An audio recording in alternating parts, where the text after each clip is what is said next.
পড়ালেখা শেষ করে বেতন হইছে অল্প টাকা, বাড়িতে গেছি, আমার আব্বা এটা দেখছে, দেখে বিকালবেলা আমার মারে কইতেছে, হেতে যে চাকরি হয়েছে পয়সা হয়েছে বুঝছুনি? মারে বলছে, মায়ে কয় না, কি তো হয়েছে?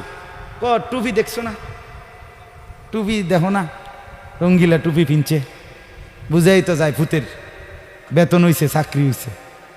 রাত্রে আসার পরে মা, আমি বাহিরের থেকে আসছি, আরে মা আমারে বলছে, ফুত তোর আব্বা মনে হয় টুপিটা পছন্দ করে নাই, সারা জীবন তোরে সাদা টুপি পরাইছে, তুই কিনলে গায়ে লাল ফুলওয়ালা টুপিটা কিনলি, এই যে খুলে রাখছি আর কোনোদিন পড়ি নাই। বাবার নজর, মার নজর, আমার ভাই বাপ মার সেই আদর সোহাগ।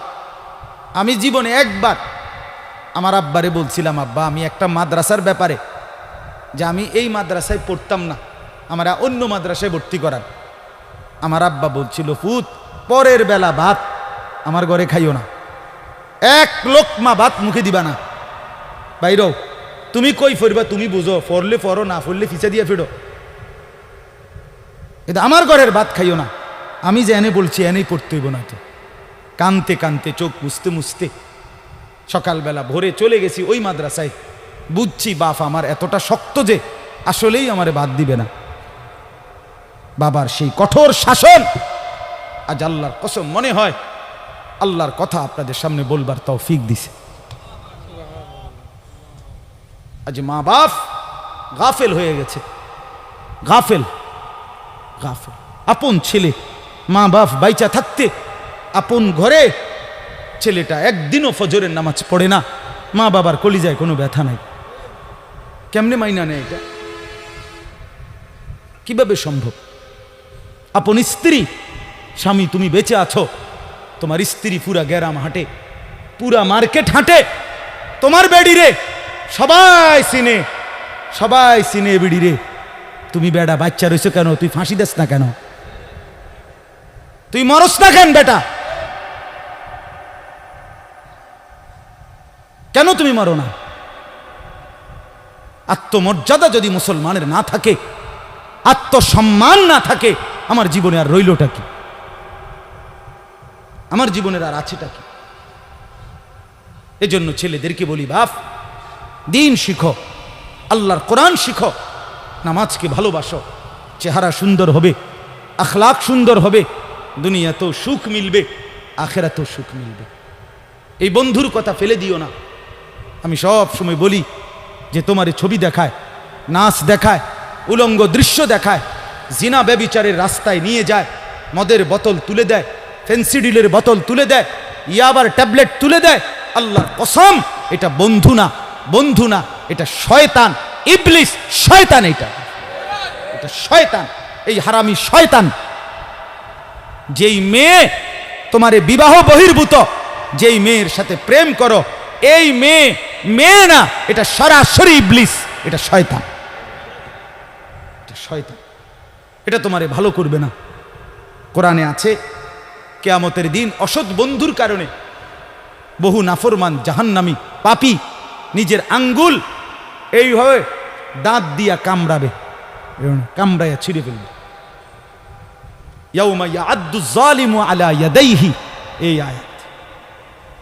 দাঁত কামড়াইয়া, আরে আঙ্গুল দাঁত দিয়া কামড়াইয়া ছিঁড়ে ফেলবে, আর আফসুস করে বলবে, ইয়া লাইতানি লাম আত্তাখিজ ফুলানান খলিলা, হায় আমার মন্দ কপাল, যদি সেই অসভ্যকে বন্ধু না বানাইতাম। আল্লাহর নবী সাল্লাল্লাহু আলাইহি সাল্লামের চুল মুবারকের মতো চুল রাখবেন কোন দিন? নবী সাল্লাল্লাহু আলাইহি সাল্লামের মতো চেহারা বানাবেন কোন দিন? নবী সাল্লাল্লাহু আলাইহি সাল্লামের মতো পোশাক, সাহাবীদের মতো পোশাক পরবেন কোন দিন? নবী সাল্লাল্লাহু আলাইহি সাল্লাম যেভাবে ঘুমাতেন সেই ঘুমাবেন কোন দিন? নবী সাল্লাল্লাহু আলাইহি ওয়াসাল্লাম যেভাবে স্ত্রী ছেলে মেয়ের সাথে সংসার করতেন সেটা করবেন কোন দিন? নবী সাল্লাল্লাহু আলাইহি সাল্লাম 5 ওয়াক্ত নামাজ পড়তেন, সেটা শুরু করবেন কোন দিন? নবী সাল্লাল্লাহু আলাইহি সাল্লামের স্ত্রী মেয়েরা শতভাগ পর্দা করতেন, সেটা আপনি শুরু করবেন কোন দিন? নবী সাল্লাল্লাহু আলাইহি সাল্লাম আজীবন হালাল খাইতেন, আপনি হালাল খাবেন কোন দিন? সুদ ছাড়বেন কোন দিন? ঘুষ ছাড়বেন কোন দিন? ওজনে কম দেওয়া ছাড়বেন কোন দিন? মিথ্যা বলা ছাড়বেন কোন দিন? নবী সাল্লাল্লাহু আলাইহি ওয়াসাল্লাম ভিন নারীর থেকে নিজেকে হেফাজত করতেন। আপনি নাচ দেখা, গান দেখা, সিনেমা দেখা, নর্তকী দেখা, নাটক দেখা, জিনা করা, ব্যভিচার করা, অসভ্যতা করা, এটা ছাড়বেন কোন দিন? বলেন আমারে। হ্যাঁ, নবীর ভালোবাসা এটা মামুর বাড়ি। হ্যাঁ, এটা আপনার নানার বাড়ি আর মামুর বাড়ি।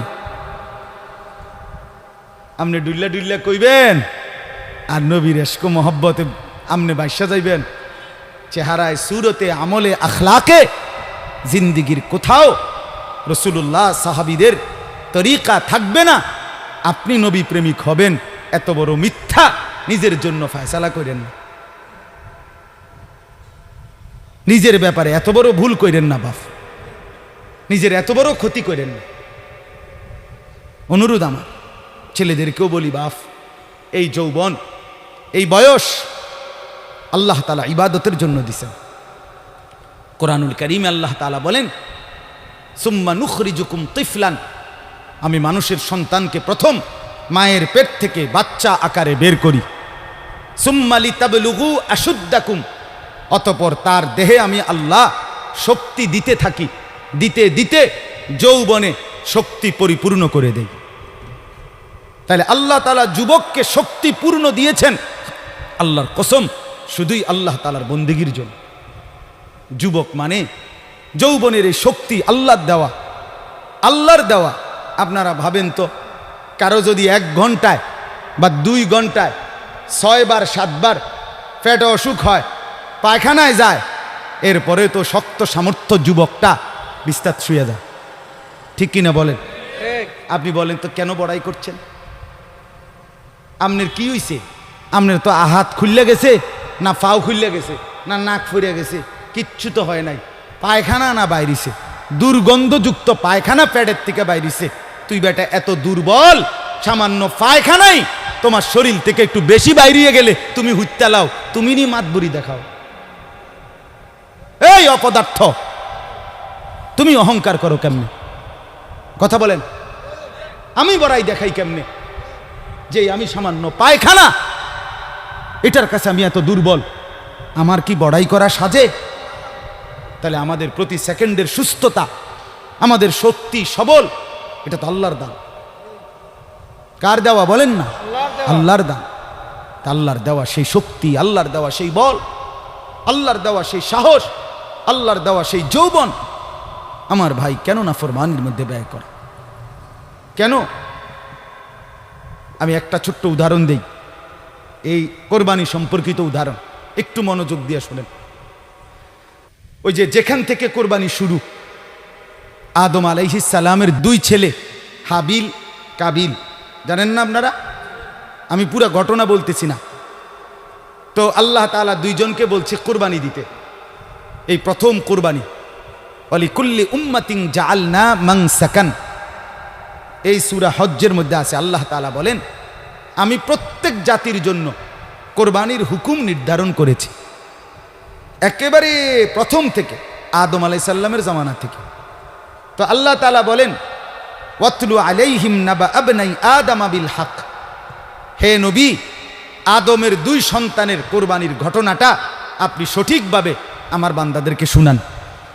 কোরআনে আছে।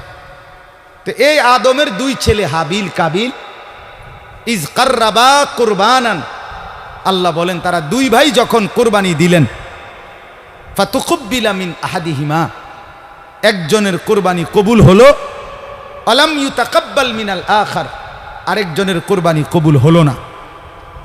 ক্বালা লা আকতুলান্নাক, এই কথাটা খেয়াল করেন, কথাটা শুনেন।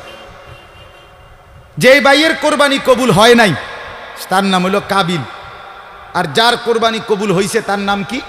হাবিল। তো এই কাবিল, যার কোরবানি কবুল হয় নাই, সে তার ভাই হাবিলকে বলল, লা আকতুলান্নাকা, আমি তোকে মেরেই ফেলব। নাউজুবিল্লাহ। এই কথাটা একটু খেয়াল করেন। কাবিল বলল আমি তোকে মেরেই ফেলবো। হাবিলকে বলছে আমি তোকে মাইরালাম। মানে কি? মানে হইল আমি যেই নারীর প্রতি আসক্ত, নারীর লোভ, আমি তোকে মেরে ফেলবো প্রয়োজনে, এরপরও আমি যাকে চাচ্ছি আমি তাকেই বিয়ে করব। মূল কথা হইল এইটা। নারীর লোভ কাবিলকে এ কথা বলায় ফেলছে, আমি তোকে মেরে ফেলবো, বিয়ে আমি করবই, আমি এই নারীকেই বিয়ে করব। অথচ এই নারীকে বিয়ে না করতে নিষেধ করছে এক নম্বরে সরাসরি আল্লাহ, কারণ এটা আল্লাহর হুকুম। বিয়ের যেই পদ্ধতিটা আল্লাহ বলছে, কাবিল তার উল্টাটা করছে, চাচ্ছে, তাহলে এটা প্রথম কার হুকুম?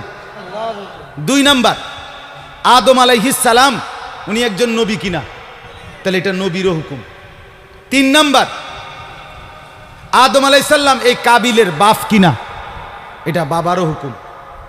চার নাম্বার, কোরবানি করো দোনোজনে, যারটা কবুল হবে তার সে বিয়ে করবে, এটা হলো আল্লাহর বিধান, মানে শরীয়ত। এটা কি? শরীয়ত।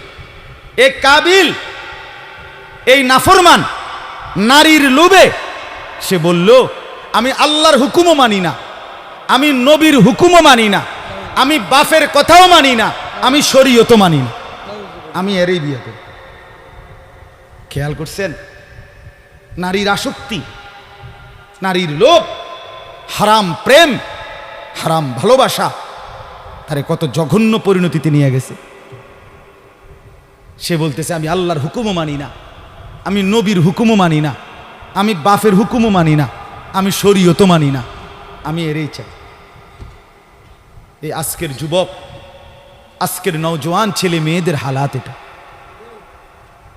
আমি আল্লাহকে মানি না, আমি রসুল মানি না, আমি মা বাবার সম্মান ইজ্জত, বংশের মর্যাদা, গ্রামের ইজ্জত কিচ্ছু মানি না। আমার দরকার আমার মোবাইল, আমার অশ্লীল ছবি, অবৈধ প্রেম, হারাম ভালোবাসা, কোনো মেয়ের সম্পর্ক, জিনা ব্যভিচারের সুযোগ, অশ্লীলতা, বেহায়াপনা, পার্ক, রেস্তোরাঁ, বিনোদন কেন্দ্র, হোটেল মোটেল, অথবা কোনো চিপা গল্লি, অথবা গোপন কোনো অসভ্য জায়গা। আমার দরকার নারী। আমি আল্লাহ মানি না, রসুল মানি না, মা বাপ মানি না, শরীয়ত মানি না, আমি চাই নারীর আসক্তি। এই জন্য যুবক নামাজও পড়ে না, রসুলের বিধানও মানে না, মা বাপের সম্মানের দিকেও খেয়াল করে না, বংশ মর্যাদা, এলাকা, ইজ্জত কিচ্ছু নাই। তার কথা হলো আমার দরকার হলো নারী। নাউজুবিল্লাহ, নাউজুবিল্লাহ। কোরবানি আমাদেরকে শিখায়। তো হাবিল কি বলছে? ক্বালা ইন্নামা ইয়াতাকাব্বালুল্লাহু মিনাল মুত্তাকিন। হাবিল তখন বলল কাবিলকে, ভাই তুমি আমার জীবন নিয়ে নিবা, আমি আমার জীবন দিয়ে দিচ্ছি।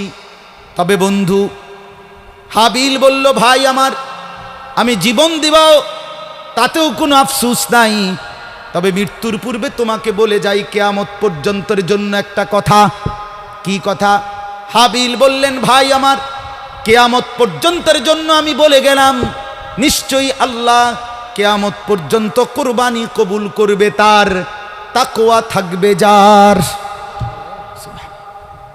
ইন্নামা ইয়াতাকাব্বালুল্লাহু মিনাল মুত্তাকিন। হ্যাঁ, আল্লাহ ভীতি, আল্লাহর ভয়, গুনাহ থেকে পবিত্র জীবন, আল্লাহর ইবাদতওয়ালা জীবন, এটা যার, তার কোরবানি কবুল। এজন্য গুনাহ থেকে যে বাঁচে না, আল্লাহর ইবাদত যে করে না, আমনের কোরবানি কবুল হবে না। দেনতেন নাই কান্না, এমনি গোস্ত খাইতেন পারবেন, জোশ হইব, গোস্ত জোশ হইব।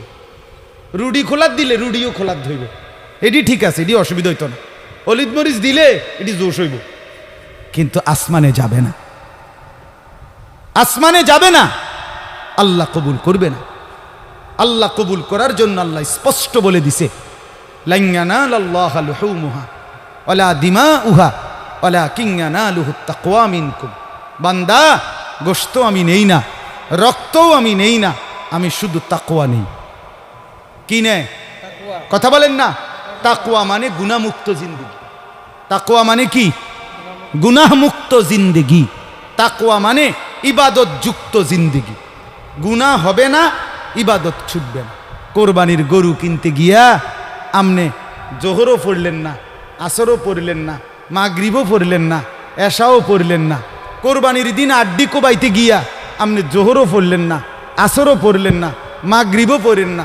এরপরে আপনি যদি আইয়া এই মাইকেও কন আমি আল্লাহর জন্য কোরবানি দিছি, আমরা বুঝছি না, হ্যাঁ আমরা সিরা খাই।